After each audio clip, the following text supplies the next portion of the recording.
Hello everyone, कैसे हैं आप लोग। आ गए हम फिर से आपके नए सवाल के साथ। जैसा कि मैंने बोला था, दूसरा प्रश्न दूसरी वीडियो में मिलेगा, इसी प्रकार से तीसरा प्रश्न भी तीसरी वीडियो में मिलेगा। उसकी लिंक मैं आप लोगों को इसके डिस्क्रिप्शन में डाल दूंगा, है ना। तो चलिए देखते हैं, यहाँ पर आपका दूसरा प्रश्न है। ये रहा आपका दूसरा प्रश्न है।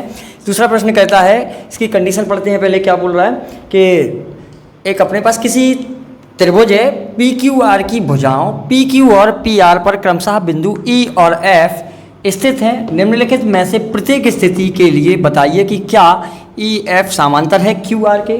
तो सबसे पहले तो हमारा काम है, हम डायग्राम बनाते हैं, है ना। एक त्रिभुज बना लेते हैं। ये रहा वो हमारा त्रिभुज हो गया, ठीक है।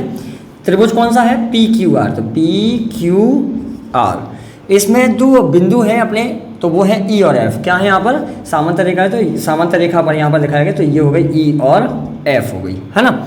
उसके बाद वो बोल रहे हैं कि प्रत्येक कंडीशन में हमें बताना है, चेक करके बताना है कि ई एफ जो है वो रेखा क्यू आर के समांतर है या फिर नहीं है। तो इसके लिए देखिए, पहला सवाल हमारा यहाँ पर है, दूसरा मैं अभी इसके बाद लिखूंगा, उसके बाद करूँगा हल। चलिए पहले वो कर लेते हैं। जो हमें दिया हुआ है तो वो हम यहाँ पर लिख लेते हैं। तो देखिए, पहले जो हमें दिया है पी ई बराबर, पी ई मतलब ये दिया है 3.9 सेंटीमीटर। उसके बाद ई क्यू हमें ये वाला दिया है 3 सेंटीमीटर। फिर है पी एफ है हमारा, ये वाला पी एफ रहा तो 3.6 सेंटीमीटर। फिर हमारा एफ आर है तो 2.4 सेंटीमीटर। तो इसके लिए हमें कंडीशन लिखना होगी कि ये जो ई एफ है वो क्यू आर के समांतर होगा। कब? तो हम लिखेंगे ई एफ समांतर होगा क्यू आर तभी होगा जब, क्या होगा, यहाँ पर हम कंडीशन लिख देते हैं, ए ई बटे में ई क्यू बराबर होगा पी एफ बटे में एफ आर। ये हमारी थेल्स पर में है ना। तो उसके अनुसार ये कंडीशन अगर वो लागू होती है, ये बराबर निकलते हैं, तो हमारा ये ई एफ है जो समांतर निकलेगा क्यू आर के। यदि नहीं आता है तो कोई प्रॉब्लम नहीं, उसको नहीं लिख देंगे हम, है ना। तो ए ई का पहले मान देखिए, यहाँ पर क्या दिया हुआ है, ए ई नहीं है, पी ई है पी ई का मान दिया। पी ई का मान है हमारे पास 3.9 बटे में ई क्यू का मान है हमारे पास 3 बराबर पी एफ का मान कितना है हमारे पास, यहाँ पर लिखा है 3.6 बटे में, यहाँ पर हो जाएगा 2.4। अब इनको हम हल करते हैं। यदि बराबर आते हैं तो कोई दिक्कत नहीं, अगर बराबर नहीं आते हैं तो चलिए देखते हैं। ये 3 से विभाजित है, 3 एकम 3, दशमलव का दशमलव, 3 त्रिका 9 बटे में आ गया 1। अब यहाँ पर देखेंगे, दशमलव से दशमलव कैंसिल हो जाएगा, तो हो जाएंगे हमारे पास 36 बटे में 24। इनको काटते हैं तो देखिए 12 से कट रहे हैं ये, है ना। 1.3 बटे में 1 बराबर 12 तिया 36, 12 दूनी 24। तो देखिए ये यहाँ पर 1.3 बटे में 1 है, और यहाँ पर देखिए, यहाँ पर क्या लिखा है, 3 बटे में 2 है। इसको भी हल कर लेते हैं, पूरा निकलता है क्या नहीं, दशमलव में कर लेते हैं। 2 से जब 3 में हम भाग देंगे तो 2 एकम 2 जाएगा, यहाँ पर 1 बचेगा, दशमलव लगाओगे 0 हो जाएगा, 2 चौके 8 या फिर 2 पंचे 10 हो जाएगा, 1.5 कितना आ जाएगा, 1.3 बराबर 1.5। तो क्या ये बराबर है? तो ये बराबर नहीं है, तो हम लिखेंगे यहाँ पर ई एफ समानांतर नहीं है क्यू आर के। ये हमारा हल हो जाएगा इसका, है ना। ये हमने पहला समझ लिया। इसके बाद मैं दूसरा लिखता हूँ, तीसरा भी इसी प्रकार से करते हैं। चलिए दोस्तों, ये लिख लिया मैंने दूसरा सवाल। इसके बाद यहाँ पर जो भी कंडीशन थी हमने वो पहले से लिख के रखी हुई है ना। तो समझ में आसानी से आ जाएगा और जल्दी हो जाएगा। पी ई यहाँ पर हमें दिया है 4 सेंटीमीटर, है ना। कितना दिया है हमें, इसको लाल से लिख देते हैं, है ना, अलग दिखेगा। इसको लिख देते हैं 4 सेंटीमीटर।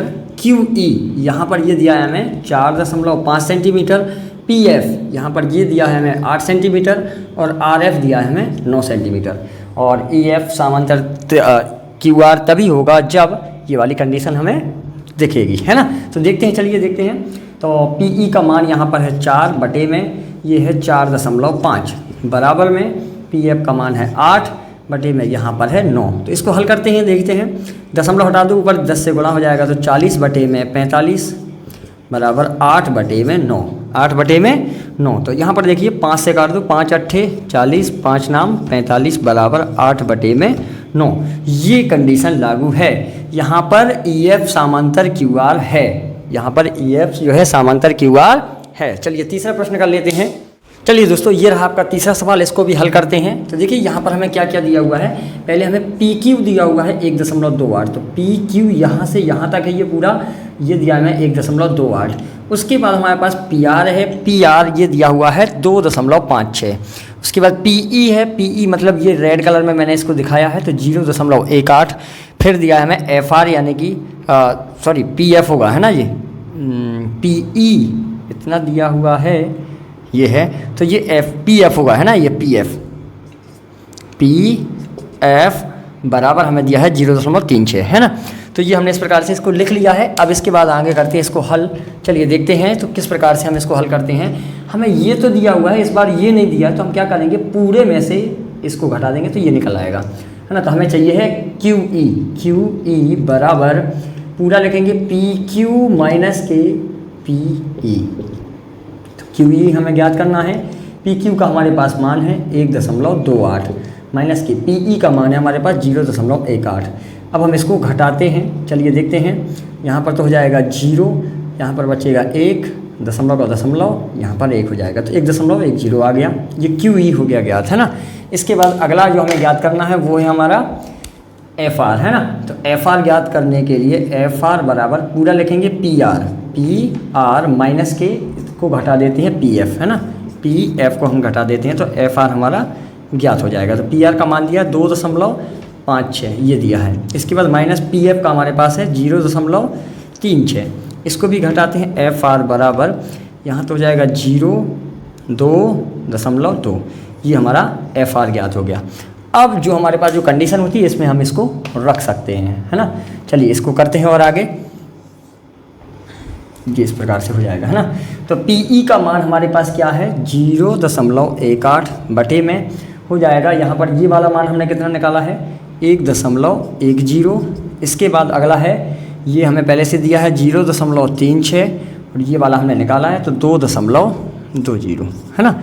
इसको आप दशमलव को हटाना है और हल करना है और कमेंट में मुझे बताना है कि यहाँ पर जो ये ई एफ है वो समांतर क्यू आर के है या फिर नहीं है। ठीक है, ये आपका होमवर्क है ना। Thank you.